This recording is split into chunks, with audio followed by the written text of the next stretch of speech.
Yes, we're back on record in Vent, Frese, Pease, and Roberts. Mr. Roberts is present with counsel, and counsel for the petitioners are present. And do I still have the other petitioners on the phone? Yes, sir. All right. Mr. Olson is present in the courtroom. Mr. Olson, I need you to rise, please, and raise your right hand to the best of your ability. Please swear in. Do you solemnly swear or affirm that your testimony will be the truth, the whole truth, and nothing but the truth? I do. Please be seated. State your full name. Arlo Olson. Spell your first and last. ARLOOLSON. Thank you. Ms. Bachman. Mr. Olson, I apologize for having to bring you to Fairbanks, but we learned some things after your deposition that the rules say we have to ask you about personally. Do you recall having a telephone and correspondence relationship with Brian O'Donohue? Somewhat. Quite a long time ago, wasn't it? Is that a yes? Yes. If I were to give you a date of November 18th, 2002 through sometime in 2003, does that sound about right? Yeah. He wrote to you as a result of you going to jail for a kidnapping charge, right? Yeah. All right. During that relationship, do you recall what Mr. O'Donohue did to get you to talk to him about your personal history? No. Don't recall? May I approach, Judge? Mm-hmm. Mr. Olson, I'm going to show you a series of letters that you got from Mr. O'Donohue. Actually, let me show you the ones, and they are Respondents Exhibits BY, and I'm going to go page 3 of 68 through, I believe it's 6 of 68. There are a series of 4 letters that Mr. O'Donohue provided to us, and I want to see if you recognize them. Yeah, the ones with the highlights.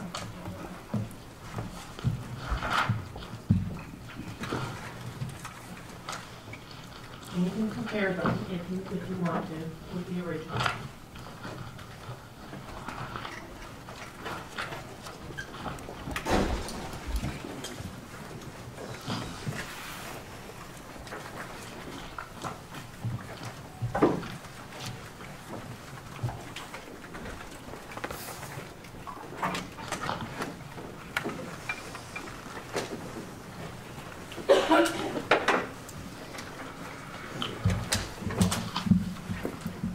Just read the highlighted.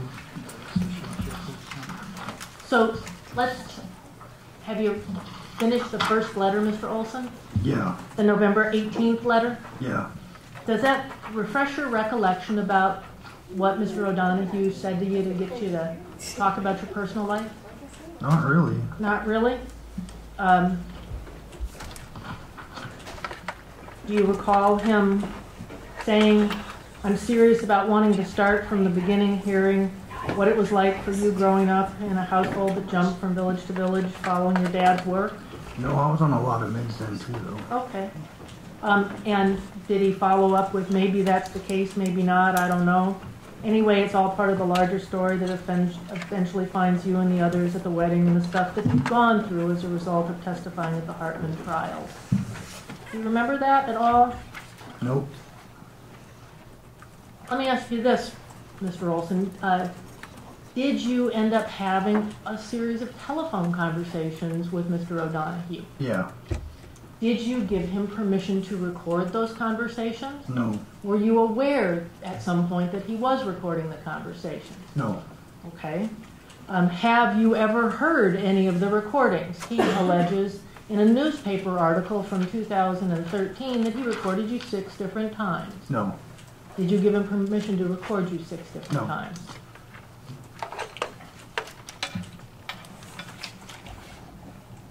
Your Honor, at this point, I would like to play plaintiffs B, you, I guess, is the designation for and the transcript of that is found at BY, pages 7 through 21 of 68.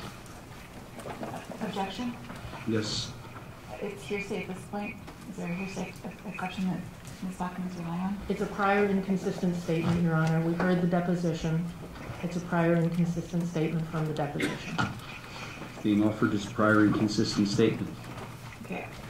At this point, I would also like to object that under 403 that the first 12 pages of the 15-page transcript are unrelated to this matter. All right, I'm looking for the transcript. Where is it?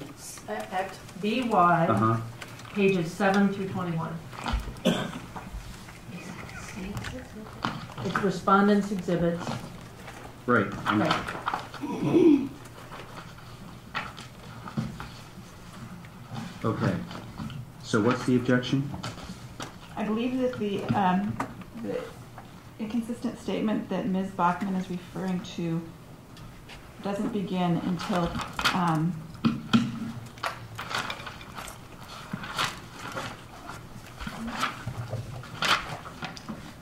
It's later in the conversation, that's true. All right. The first 12 pages provide context for that statement and any later statements. Well, can you just move it to the I can't.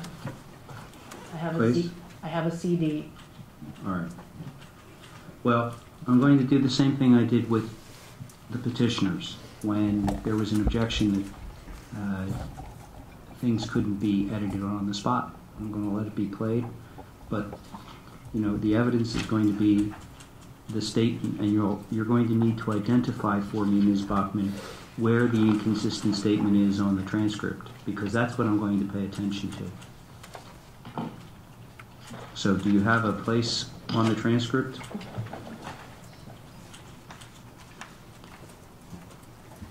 They start talking about,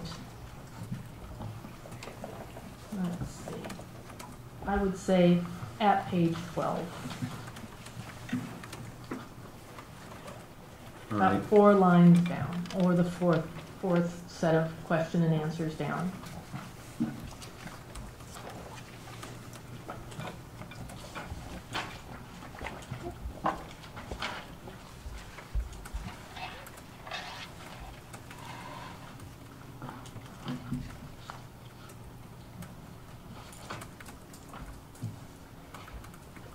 On page 12 of 68 of BY. Oh, let's see, is it 12 of 68 or, no, it's 12 of the transcript, so it would probably be 19 of 68.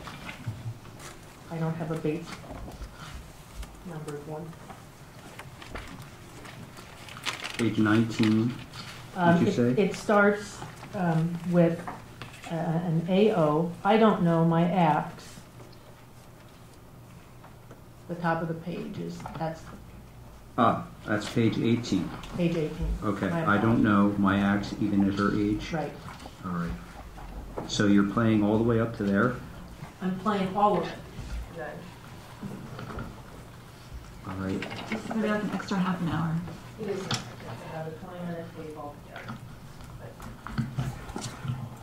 Well, let's get started. May I If it can't be edited, then it just needs to be played. May I provide the witness a copy so that he can follow along? Yes, of course. Thank you.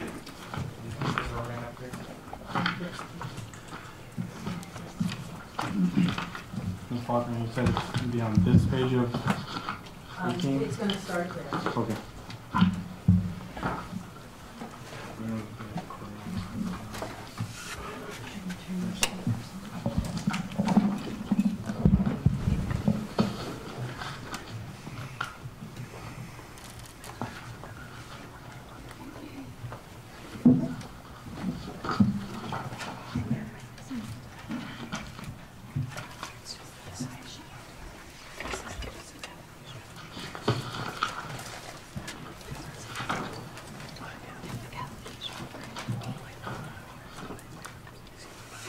Just to be clear, What we're saying is that the tape can't be moved forward and started in the middle, because that's what we were able to do and did on the fly.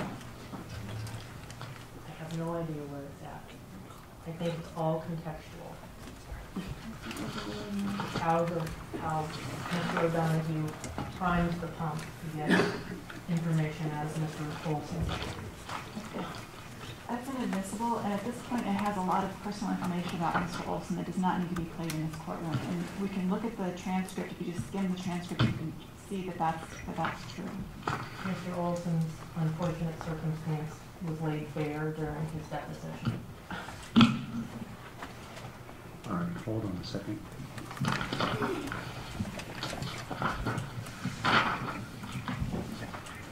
This starts at page 7. Yes.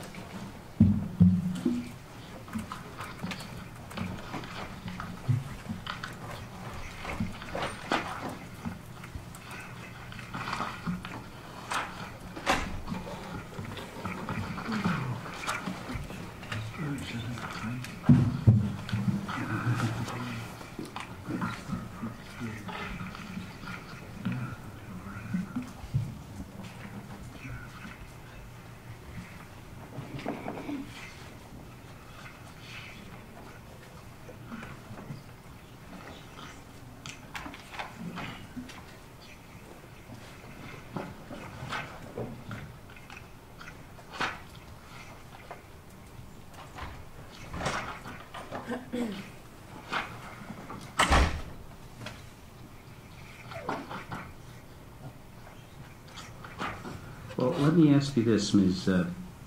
Bachman. There's no dispute that this transcript is accurate. Can you have him read the transcript rather than having him play this? Rather than playing this whole thing on the record?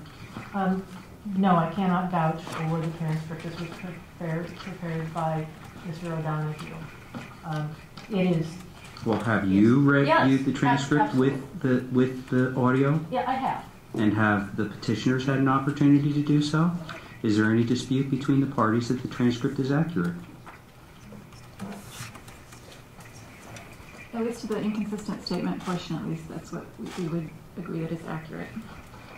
Then can you just ask him to review the transcript and ask your questions that way, rather than have all of this played for 20 minutes when none of it is necessary to my decision? I think it is, Your Honor. I think the witness's demeanor as he begins this conversation will be important to the court's determination of the witness's credibility and which of the statements the court wants to believe. This is a seemingly candid conversation between a man who is trying to defend Mr. Olson and Mr. Olson's candid statements about his circumstance and the promises that the caller makes to Mr. Olson, and then the disclosures that Mr. Olson makes that are utterly consistent with his trial testimony. And he doesn't remember it. So having him recite or taking the time to read, I don't think is going to refresh his recollection. And it's hearsay, and the hearsay exception only covers the prior inconsistent statement.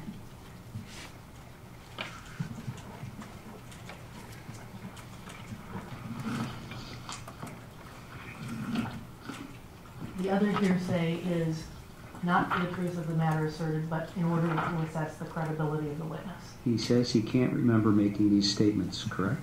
Yes.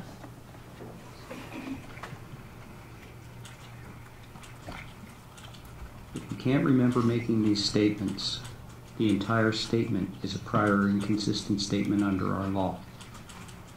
Under the cases that I cited earlier, when this issue came up in the petition with the petitioners. I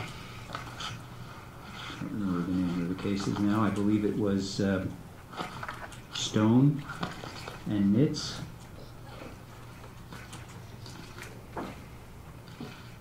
If I'm not mistaken.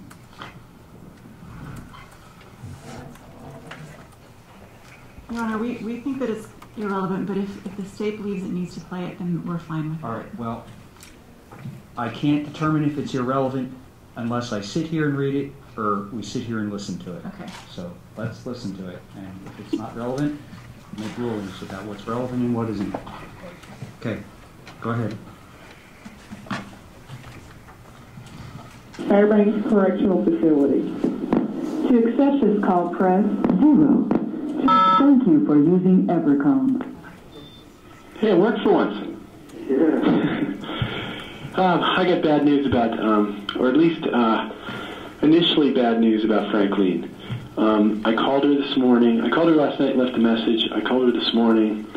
She sounded pretty cold and said that she had your clothes. They were in a bag, but she's chucked them out. You know, I don't know if that's true or not. You know, maybe she's just kind of holding them, you know, or something. But you know, she sounded sort of cold.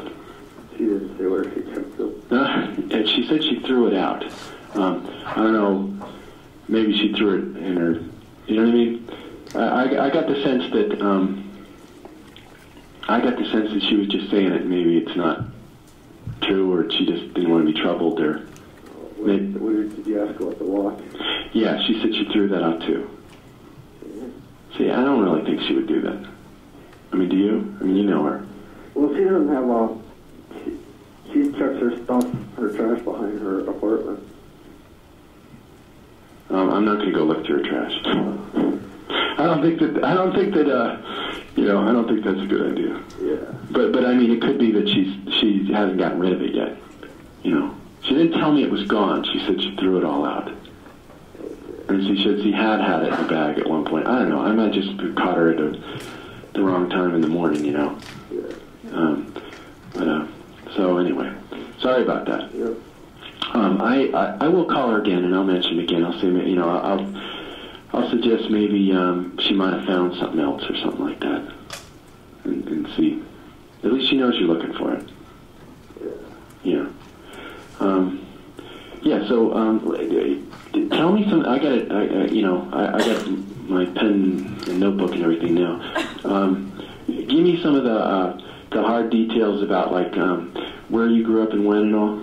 Okay. Well, I was born in Tanana. What year? 1977. And what's your birthday? May 4th. And you know, your dad and was there other kids in the family, or? Yeah, I had a sister. She died last January. I'm sorry to hear that. Yeah, she shot herself. Jeez. So that's what the trooper said. Wow. I have a younger brother. He goes to school at UAF right now. Huh. He's not the basketball player, is it? He's not the basketball player. Which one? There's a Olson. I think the name's spelled differently. That's on the basketball team. Oh no, he's not on UAF. Yeah. Was your sister older? No, she was. I'm the oldest. Oh, so you're the oldest. So am I. And how was your dad a teacher in Tanana back then, or principal or something? There was an old army hospital in Canada. Yeah, right. Yeah. And that's where I was born. My parents were living in Calais. Oh, okay. They weren't married when I was first born. Huh. They got married after I was born. Right. And was your dad a teacher up in Caltech or something? Yeah, or? he originally was a teacher, yeah. Right. I've slept in that school they were on during Iditarod and stuff. Okay. How long did so then you moved back to Caltech? No, I was born in Tanana. Right. They flew me to take my mom to Tanana. Oh, okay. I was born in Tanana, then they flew back to Caltech. Right. Lived in Caltech for about up until I was in the first grade. Hmm. You probably don't remember much. No, the only thing I remember is running. I remember some stuff, like being in dog races and running to the wall at the gym and getting the star in my head. You know, stuff like that. Running into the wall at the gym and getting not the mark you have now. Yeah. Oh, huh. That's the one. Huh. I imagine you've been asked about that your whole life. Nope. And, you know, there's certain stuff. I mean, like, I remember my grandparents buying me a wind bicycle. Playing the woods, running around with my friends down there. Remember going swimming in the lake. And then my parents, we moved to Hughes. My dad was going to become principal as a teacher. He got a job offer to Hughes, so we moved to Hughes. We lived there for about four years, I think. And so you probably would have been in about 4th, 5th grade by the time you moved out of there? Yeah. Yeah, exactly. Then we moved to Milano. I lived in Milano for 8 years. So you pretty much grew up there? Yeah. Any big memories kind of stand out of life in Milano or anything? Well, yeah, I remember when I went chicken hunting with my friends when I was shot in the leg. I was at 22. Got medevac. I was a cross-country runner. I was a cross-country skier. I was a really good cross-country skier. Went to the Western Interior ski championship. And when I was in, 6th grade, and I had to race against junior high. Wow. And I got third there. I got first at a regional. How'd you do in school? I was doing good in the school then.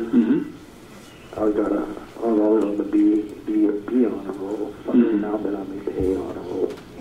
Wasn't really much into studying. Who is at that age? Did you move when your dad got another job or something, or? Yeah, we moved, after we lived in Milano, my dad got a job offer to be in the district office as a director of instruction. So we moved to Fairbanks. I went to school at Tanana Junior High, my 8th grade year. Did you meet any of those other guys during those years, or? Nope. I met Eugene when I was in high school, playing basketball. Usually I came to Caltech. I met George when I was like 20 years old. First time I met him. So you moved back to Caltech for high school? Yeah, I got in trouble. My dad went on he was on a business trip, and me, my mom, my brother, and sister, we all got into it, and we ended up arguing, and we ended up fighting, and they ended up telling me to kicking me out, so I ran to Fred Meyer's, called my grandmother. The next day my grandmother sent my uncle up. My uncle picked me up, we went over to my mom's, I apologized, we're still pretty pissed at each other. So I flew to Caltech after that. So Caltech, my junior, senior year.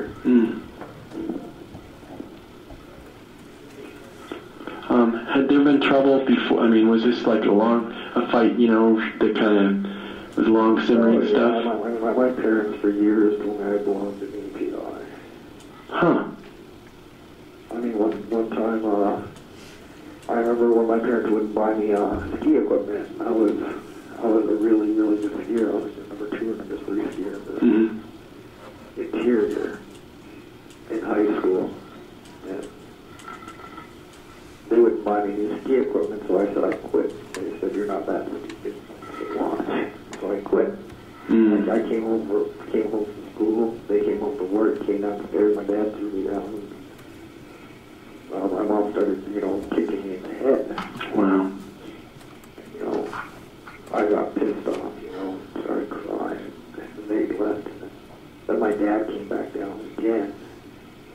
And, by this time I was pretty angry. I didn't let my dad throw me down this time. I got up, I picked up my stool and fell on the floor, and I held him there. He was like, hit me. I was like, "No, you're my dad." I started crying again. How old were you then? What was I, 15? Yeah. One of my younger brothers got into it with my father like that. And, that's how that went. that point, kind of like they're thinking that it's a difficult situation or something, and maybe. Well, I mean, when we go on family, if anything went wrong with the family, I was the one to blame. Mm-hmm. Like we go on vacation, we go along, I was the blame because of my attitude. Mm-hmm. But the vacation still was planned. Right. And for years, I tried to go to my grandmother. I always wanted to live in Caltech. I always wanted to go to my grandparents. And for years, my parents told me that my grandparents didn't want me. Stuff like that. So Caltech for you was someplace you just thought things would be better? Yeah, Caltech for me was, it was my safe haven, Mm-hmm. When I went there, I was doing really bad in school. I wasn't going to classes. I was not skipping class, smoking marijuana, and stuff like that, Right. And then when I went to Caltech, I was just showered with love from my grandmother. I mean, from the time I woke up, she was I love you, I love you, I love you, until the time I went to bed. She told me how special I was. It was just like instantly, I started doing really, really good in school. Mm-hmm. My grades picked up, I was making the A honor roll, studying, doing stuff to make I was doing it to make my grandmother proud. Right. She told me she wanted to go to honor roll dinners, so I made the honor roll. Huh. She told me that she wanted to go watch basketball, so I enjoyed the basketball team. Mm-hmm. Just stuff for her. And then she ended up getting pancreatic cancer. Mm-hmm. And the Dr. Elterman, diagnosed her for 2 years with arthritis, but bad. When a specialist, my mom finally brought her to a specialist, and my grandmother couldn't get out of bed, Right. And the specialist said, you don't have arthritis, you have pancreatic cancer. You've had pancreatic cancer.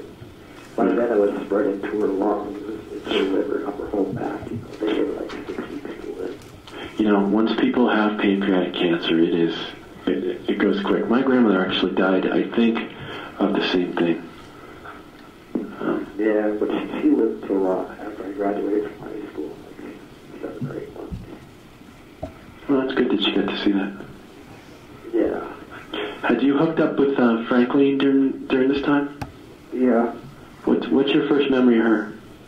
Well, we first started seeing each other when I was 17. Mm-hmm. We saw each other for a couple months when she was in Caltech, but she always had a drinking problem. She was always drinking. Right. When she was young. And so, her family got tired of her drinking. Mm-hmm. She would drink like 3 or 4 days out of the week to come along, when it blacked out to her family. Mm-hmm. So they shipped her off back to her mom. Or no, they shipped her to Shaggy, which came to Shaggy, which was with her sister Marvin, which was doing the same thing there. Shag-a-luck? Yeah. Yeah. And her sister Marlene got tired of her and shipped her to her mom. And that's how Franklin, she would always get shipped from one school to a place. I imagine, just knowing how old Franklin is, she probably's got a lot of brothers and sisters? Yeah. Right, and she's probably one of the younger ones? Yep, she's almost the youngest. Yeah. Her sister Lisa is the youngest. But something about her, like, just, you guys just couldn't stay apart or something? Yeah, she would write me and stuff like that, and I wouldn't write her. And then, I just kind of forgot about her. So after I graduated from high school, she came to Caltech again. She called me up, and I was like, I don't want to talk to you. I didn't want to talk to her. But, she's like, well, just come talk to me. She kept calling my grandmother, so I went back and I talked to her. We ended up getting back together. Mm-hmm. By that time, I was supposed to be going off to college. Mm-hmm. Spent the whole summer with her. It was fun. It was real romantic. We talk and stuff like that. Young puppy love. Yeah.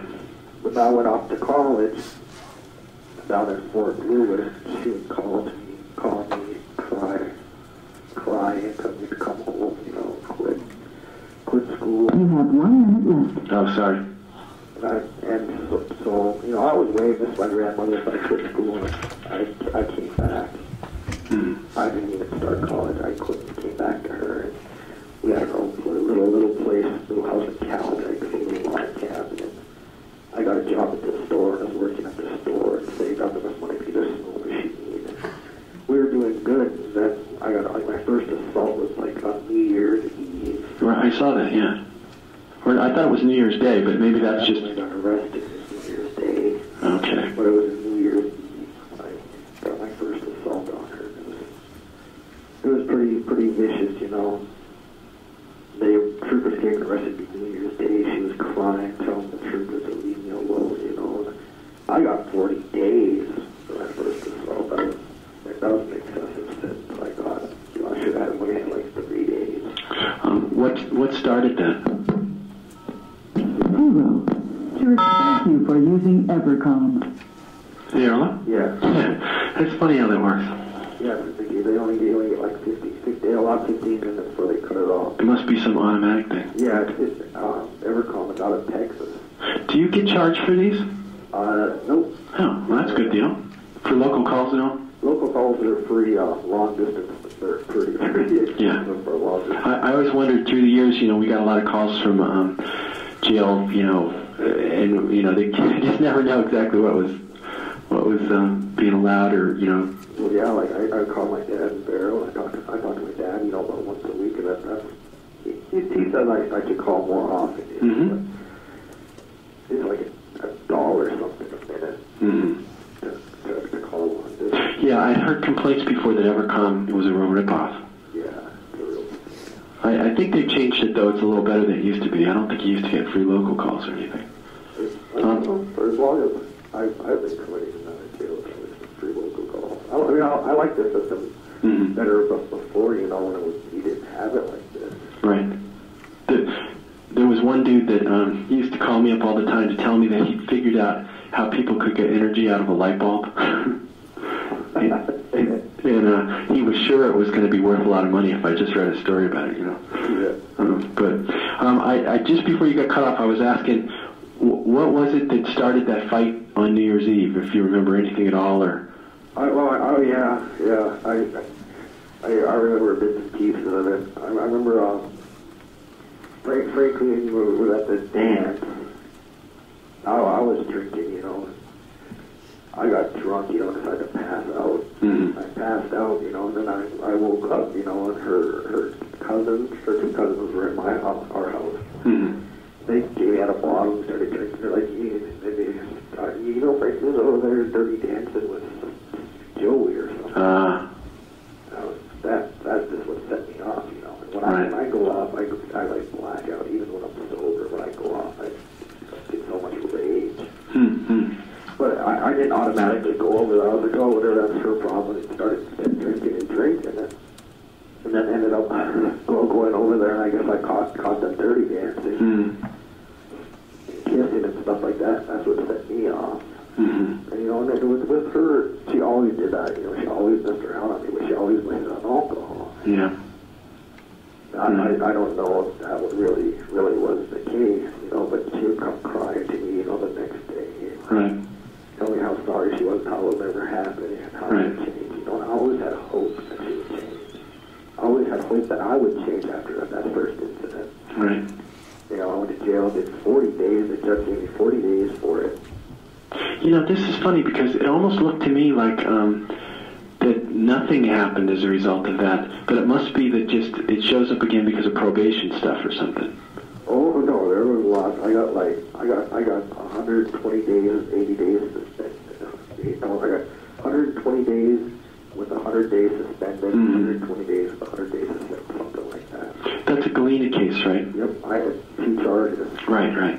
Because a whole bunch of people tried to break me up, like break me up from fighting with it, but I just was totally just going off. You know? This happened to dance hall. And that was it. People were getting me and I was throwing them.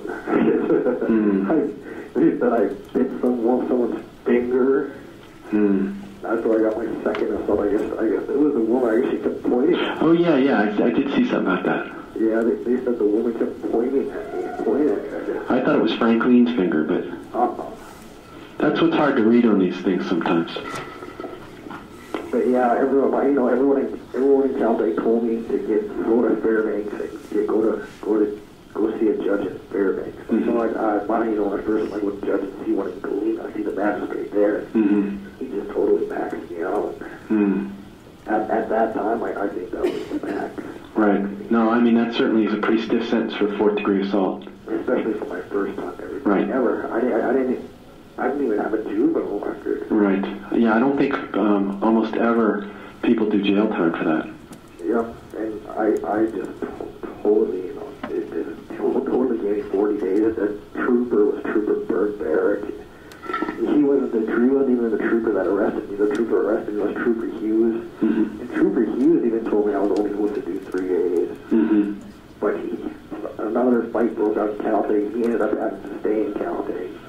Trooper Barrett ended up escorting me. And Trooper Barrett, he was just a young rookie trooper at the time. Mm-hmm. Went in front of the judge and said I was a danger to society and everything. It just totally just cut me down to shit, to nothing. That just axed me. That's what I did for that first one. Did you do that at FCC, or did you? I mean, you were. I killed him at FCC. Okay. I remember crying on the airplane, telling that trooper I was just a little guy and I was going to get raped. Mm-hmm. But that's not how it was here. Mm-hmm. Right. The 97, you get in trouble again? Yeah. Like the summer or something? Okay, yeah. You and Franklin were back together, though, after you got out, right? Yeah. She stayed with my hands the whole time. When I got out, she was waiting to hold my family back at the airport and stuff like that. Mm-hmm. I remember reading something about supposedly the night of the whole Hartman thing that she was mad because you were dancing with an ex-girlfriend or something? Yeah. So it's not like you'd only ever gone out with Franklin. No. No, I mean, I had tons of girlfriends before her. Tons, I mean, I was the one who thinks that at the Eagles Hall, I was dancing with Tawana Alexander. Mm-hmm. She's a big woman. But when she was in high school, she wasn't so big. She was always needy, but she wasn't big. Right. So you knew her from Caltech High School? Yeah. Yeah, I went to the prom. She graduated when I was a junior. Mm-hmm. So I actually went to Minto for her the prom. Huh. So that was kind of serious. Yeah. Right. And then the night of that thing, I was out there dancing. Then I was going to have a shot with my cousin Jessica. Mm-hmm. Coming back, and Tawana came up to me and hugged me. They're like, "Oh, Arlo, let's go dance." I was like, "Okay." And I was drinking already. Left my cousin. My cousin went and told Franklin that I was dancing with her Tawana. That's how I got busted because my cousin told me. Right. Yeah, well. Then Franklin went off for a while. She left me that night. Oh, she actually, she wasn't just mad that night, she actually left you. She actually left, yeah. She flew back to Caltech. Wow. Wasn't she pregnant at that point, or? She was pregnant with Jasmine. That's your first kid? Yep. She was pregnant with her. I don't have any daughters. I don't think I'd want them. Just in terms of how much trouble they could be later on. I don't know. My daughter actually, even at her age, she acts just like her mom. Uh-huh. She's got an honorary attitude. Uh-huh. But my son, he's real sweet. Mm-hmm. Total opposite my son. Mm-hmm. Okay, tell me about the, when you go, the first time you come running, the ring, he thinks you're someone else, right? Yeah, he said I was Coleman. Mm-hmm. And there was me and... That's Conan Gobles or something? Yeah, there was me, Jeremy, Evelyn, Ruben, Gary. We were all walking over to our friend Carl and Phil. That was my friend. To get some weed. Mm-hmm. We were walking down behind KFC and the ticket ring came up. I was like, "Oh, hey, are you Cohen?" No, my name. Well, who are you? Showed my identification. I was like, I didn't do nothing. I was like, "Oh, we're looking for you too." And I'm like, "What? Why would he be looking for you too? I don't have that slightest. Yeah. That's what he said. We were looking for you. My heart's beating, Right. That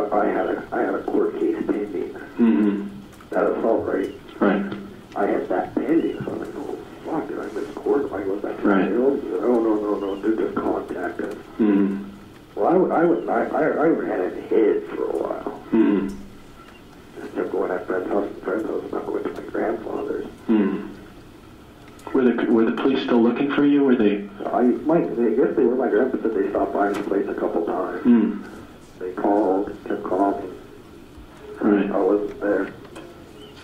Because I'm figuring that one thing that they might have done is they would have looked up the cases you had. It would have shown up for them pretty quick that you had other cases pending. Yep. I had one case pending, I think.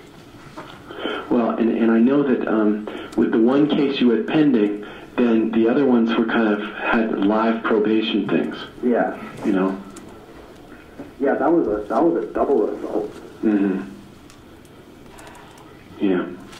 Okay, so when what's the deal with when you decided? I mean, you decided to go in just because at that point you just thought, you know, you're gonna bump into them sooner or later, or? Oh, my grandfather told me to go in. Mm-hmm. I came home. We talked. He told me to go in and talk to the cop. Mm-hmm. So I walked down there. I didn't remember it was someone, and I walked down there though. Right.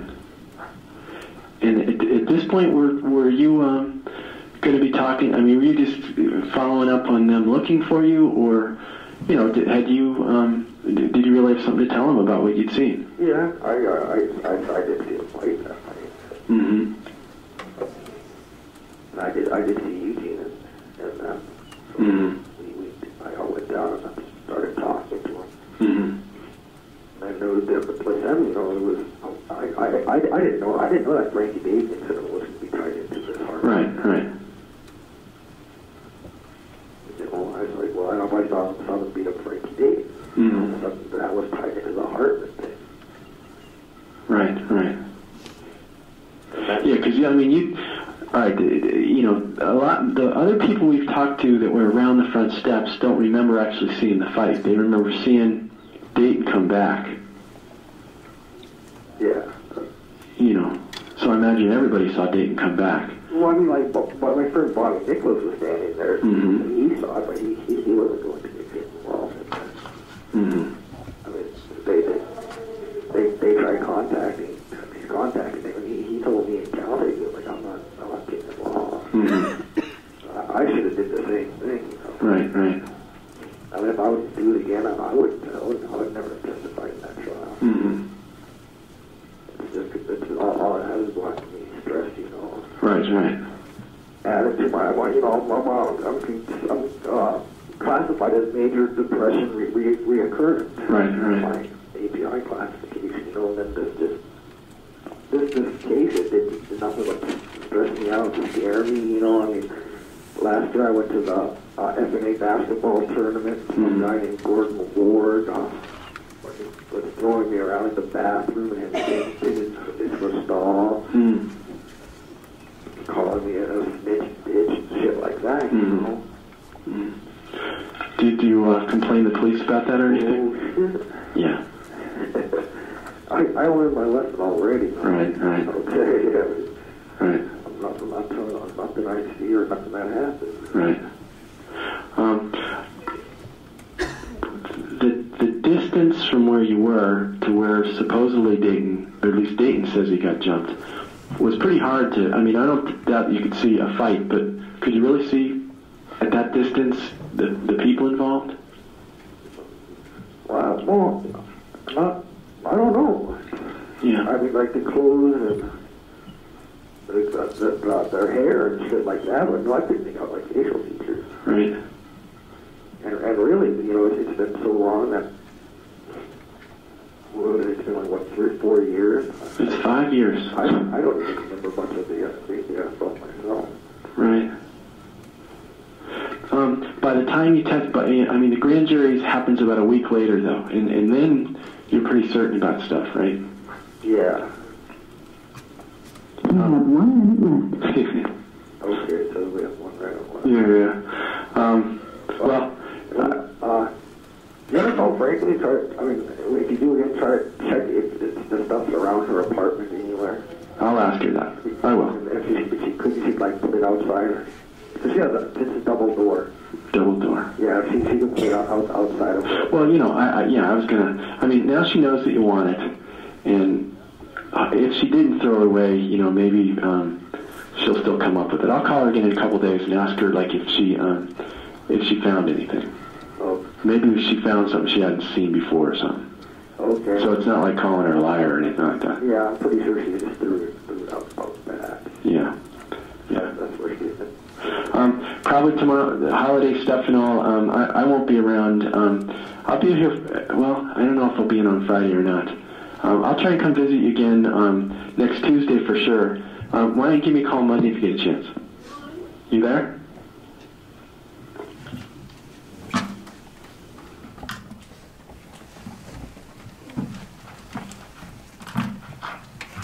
Thank you, Mr. Olson. That's all I have. Are there any questions from the petitioners? I guess we do have redirect. Excuse me? We do. Okay, go ahead. On this limited issue, right? On the scope of the discussions with Brian O'Donoghue.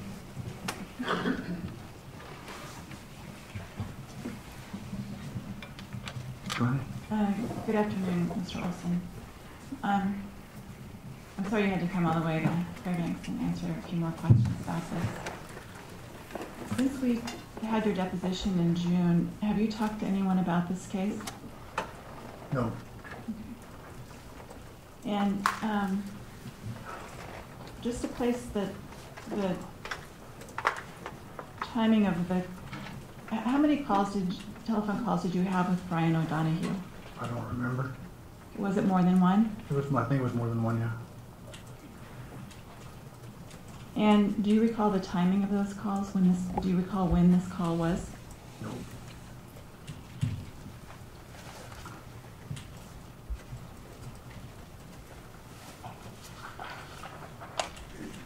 Would you have any reason to doubt that that was November 27th, 2002, as reported by Mr. O'Donoghue?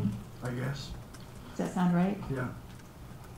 Now, this incident happened in 1997, right? The Hartman homicide? Yeah. And the Frankie Dayton assault? And you testified at trials in 1999, at 3 trials? Yeah. And then there was another hearing that happened in 2001. Do you recall that? Bits and pieces of it, yeah. Okay. Judge, this is beyond the scope. We're giving context to the calls with Mr. O'Donoghue. I gave wide latitude to the state yesterday, and I'm going to allow this. What's fair is fair. Go ahead. And we asked you about that testimony that you gave at the 2001 hearing, right, at your deposition? I believe so, yeah.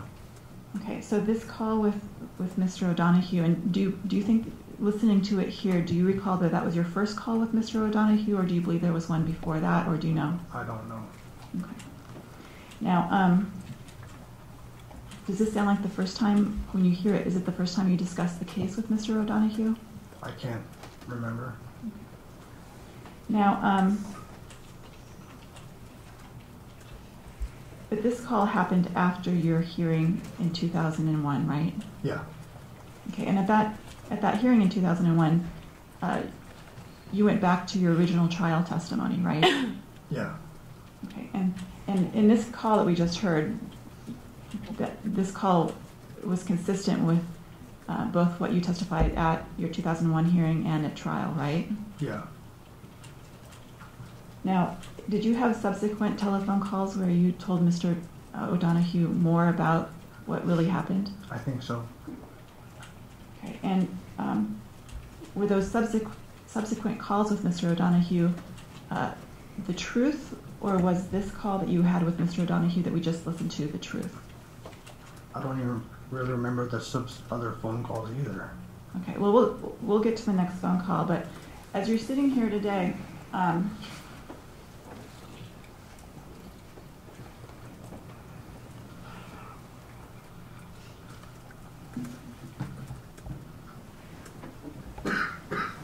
did you see Eugene at the fight with Frankie Dayton? No. And at at the next telephone call that you had with Mr. O'Donohue, where you substantively talked about the case, you told him about that, right? I don't remember the phone call. Okay. Well, we'll get to that here.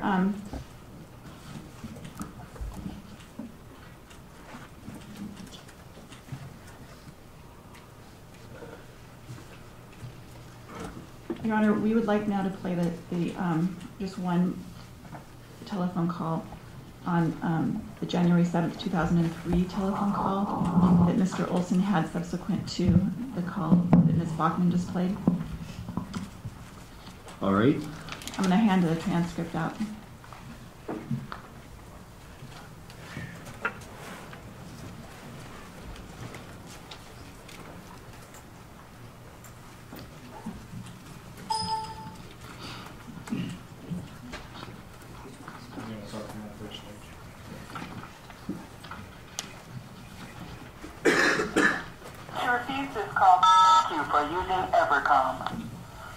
Hello, Arlo? Hey, Brian. Hey, how you doing? I was planning on heading over there today. Oh, okay. Yeah, how you doing? I'm doing all right, I guess. Hey, I'm putting you together a package here of, I'm sorry, I didn't get stuff in the mail before I left. You know, life just kind of went to hell. And I had to catch a plane and get the grades in and, you know, all that. But I'm putting together a package of the Frese, you know, interview with police, what we have of it, and also some statements I thought you might want to see that Ring made about his conversation with you, and that Downs and the investigator Bowles made about their conversations with you. I just thought you'd be interested in looking at all. I didn't even know they did that. Yeah, they, you know, this is after the time that you talked to the defense attorney, and we're telling him, you know, that pretty much what you've told me. And then I guess Ring must have gone in right afterwards to talk to you? Yeah. Or the same day or something? Right during, like I got done talking. I think I was locked down. Yeah, well, Ring has this whole thing about how, you know, you immediately told him that everything was true that had ever been said at the trial, and, you know, all this sort of thing, and that the only reason you said anything at all was because you wanted to get out of there. And this was during, this was a statement that he filed like about 6 months later that was kind of offered in court, I guess, against the statements that were filed by that investigator and the defense attorney. That's the black guy? Yeah. So this is Ring's description of his conversation with you right after you met with that defense attorney. I just thought you might find that interesting. Yeah, send that out. Yeah, well, I was wondering about that packet. I kept... I'm sorry, you know, I know that you're sitting there and you know, so when you expect something like that, you know, that's bad, but I just literally, you know, all the shit hit the fan trying to get everything done. Yeah, I understand that, you know, semester final. Right. Yeah, man, Franklin ended up in here. Oh, she did? Yeah, DWI, I guess. Huh. But my kids went to Caltech. So they're with relatives there? Yeah. That's probably good. Yeah, before the state found out. Yeah, right. Oh, that's good. And you never heard nothing from Marvin and them? I haven't, I think since the last time I talked to you, since the last time I visited you, I haven't been in touch with anybody. Oh. Okay. You know, I mean, I just got back to town here, like Friday or something, and, you know, just mainly just taking care of life again, you know. Yeah. I had this crazy, before I left, I was taking care of someone else's dog. I got bit in the face. Oh. The dog, like, got in a fight with one of my other dogs and had to be put down, you know. I mean, life just went to hell, you know, in the day or two after I saw you, you know. Yeah. So, anyway, yeah. If you could, tell me about that conversation you had with Ring immediately. I mean, when he popped up immediately, he must have known that you'd just been talking to the defense. I mean, he said he saw him through the window. Well, who was he coming to visit, you know? He says he was on his way to visit you because you had left messages to talk to O'Brien. and that would have been inappropriate to talk to O'Brien, and so he was coming to see you right away. Right during my visit. I did try contacting O'Brien, but that was like 4 or 5 days prior to Detective Ring and what's that other dude's name? There was 2 of them. There was Detective Ring and there was... Officer Coffey, who's another detective. Okay. Yeah, and they, I was sitting there talking about Bob Down, and they came and walked right by and right by me, They asked what was going on, and I told them I was in the wall. I'm talking with them, and they asked if everything all right. I said, yeah, everything's fine. And then I don't remember much after that. I mean, I really don't even remember much about talking with that investigator, except for telling them that I told him about how I was questioned or interviewed. I was shown my car. At first I said it was a beige car. Well, one of the things Ring says in this particular statement is that you never mentioned a beige car. Ever. That's bullshit. Yeah. I said a beige car, and then they brought me up to show me that Marvin Roberts car. And then we went back down, and then there was no one else drove that car but Marvin Roberts. Yeah. He kept saying that. We went through this about 3 or 4 times before he decided to put it on record and tape it. I don't think that tape has ever been made available to anyone. Why is that? Apparently, because you were a witness and not a suspect. If you're a suspect, the statements become available. But if you're a witness, the police don't have to turn over that tape or something. Man, they sure treated me like a suspect when I first ran into them. Kept telling me that, we were looking for you. Right. After they found out about Arlo Olson and not Conan O'Brien. I mean, not Conan. Yeah, right, Coleman. Yeah, right. And then they kept going calling my grandpa's house, going over to my grandpa's house, and stuff like that. Or his apartment at Golden Towers. Here's what part of what Ring says here. Arlo Olson stated the following: I did tell the truth at that trial. I was talking about recanting because I wanted out of here. That's a direct quote. Arlo Olson stated at another point during this interview that he did in fact tell the truth at the trial. Arlo Olson expressed concern that defense investigator Tom Bowles had been telling his girlfriend, Franklin Madros, that Arlo Olson had testified that night of the murder. Miss Madros had been drinking and doing drugs despite the fact she was 2 months pregnant. I never said that. Well, he's saying that Bowles had told you this and that you were upset about that and mentioned it to Ring. And, No, that was never brought up. They never ever brought up about Franklin, because Franklin never did drink or do drugs with my kids. When she was pregnant. That's BS right there. Yeah, okay. Here's another thing he says here. Arlo never stated anything about a beige car. He was shown Marvin Roberts' car in the police garage, and he identified it as the car the 4 people had been in. Right there's a flat out lie, too. Yeah.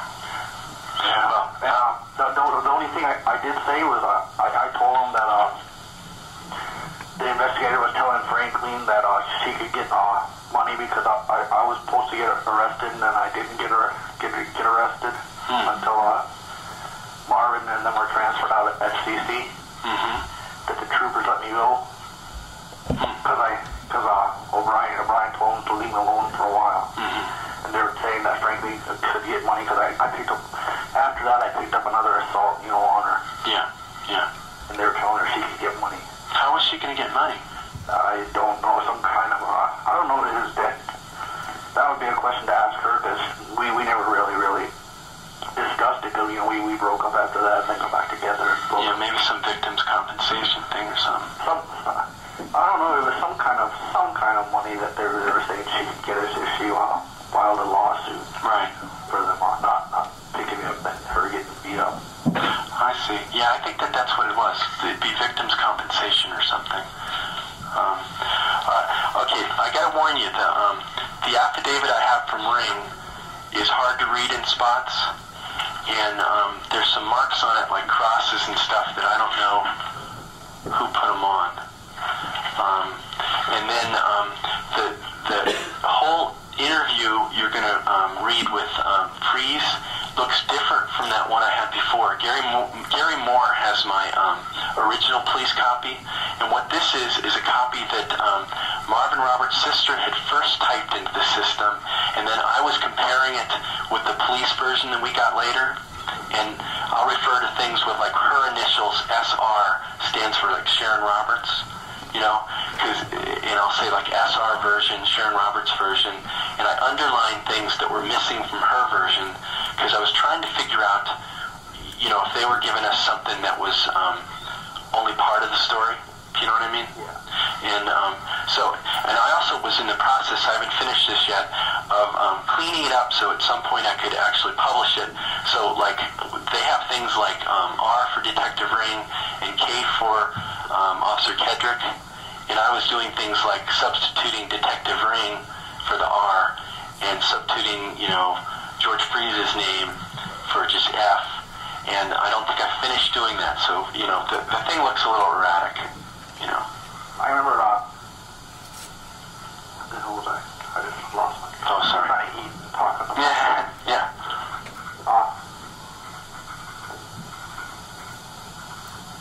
And John Hartman do that.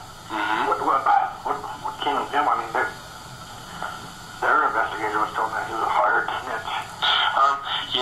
He's one that we haven't looked at that closely yet. The comment that he had in court was he claimed that at some point while they were in jail together, that Pease had said, he'd asked Pease about the crime, and Pease said, we were fucked up and it was bad. That's what he testified in the trial. Heffel has a huge record, and trying to figure out if a guy got special treatment on some of the different, with all the different offenses he has pending, is really, really hard. It's like, when I look at your record, it was hard for me to even tell that, you'd done 40 days in that first assault. Yeah. Because it's just not spelled out there, and, we need to talk to Heffel at some point, and he's not in court there. He's not in the prison there right now, is he? He's in Anchorage, I think. Anchorage, yeah. I went to court with someone that knew Heffel's son. I've talked to people who know him, and I've heard that he feels bad about what he said. I haven't heard anyone say that like he's notorious for being a snitch, and that's happened in other states where there'll be a guy that has a real reputation for whenever the cops need something, they go to him, Yeah. And I haven't heard that, but anyway. Hey, the after you talked to Ring that day, did you meet with O'Brien again? I don't think so. I didn't meet with O'Brien until right before the trial, right before the hearing. Yeah. Well, all this stuff would have been after the trials. And then But it would have been before the hearing. There was another. This was like right before the hearing, and Jeff O'Brien told me what to say. And what is it that he told you to say? Told me that I just said that to get out of jail. And why would you agree? Why would you agree to go along with that? Because I got jail time. Oh, because he was talking the perjury thing again. Yeah. I still have jail time to do. But he wasn't offering to. I wasn't offered no deals with them to get rid of that time. Yeah. I think the only special treatment I got was when I was supposed to get arrested for a warrant, and I didn't. And they contacted you but didn't actually pick you up? Yeah. Until after Marvin Roberts was never out of the FAIRBANKS. So that was before any of the trials? Well, it was after the trials. Oh, it was after all three of the trials? Mm-hmm. Huh. But like I said, I was threatened with perjury, and I was threatened with how to get out. I'm sorry, what was that? I said I was threatened with, perjury, and then I was threatened with going to jail and then sending the troopers out to get me. Right. And I didn't want to testify. I told them that wasn't sure. And then they kept showing just different pieces of testimony. Right. I guess to make me, feel sure about what I was doing. I did. Right. You told me once that a couple times your appearances at the trials were delayed because you were partying the night before or something? Yeah. You have 1 minute left. Was that one particular trial or any of them? Or? All of them. I mean, but here the last one was with Marvin and Kevin. And I was staying at a hotel. And, I was hungover and with my girlfriend at the time. And I was a little mad. I told them, put me on the fucking stand today. And they went and called Jeff and then came back and said I was justifying that day. Who was it that you were talking to? I mean, was it cops? Right. And another detective. Right. Yeah. Yeah. Why should anyone believe you now? Why should anyone believe me now? Yeah. Why shouldn't they believe me?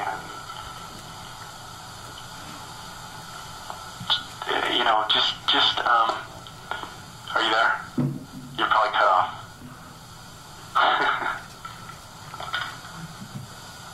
All right, hey, I'm in the office.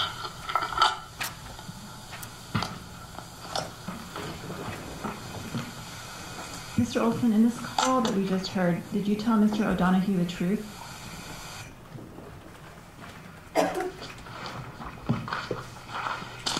Yeah.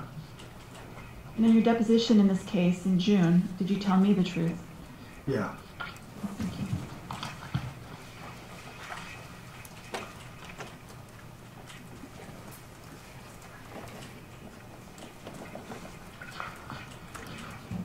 Any regret? No. All right, Mr. Olson, thank you for your time today. You're excused. Is there any reason why Mr. Olson needs to remain here? No. All right. So Mr. Olson can be returned to his usual residence.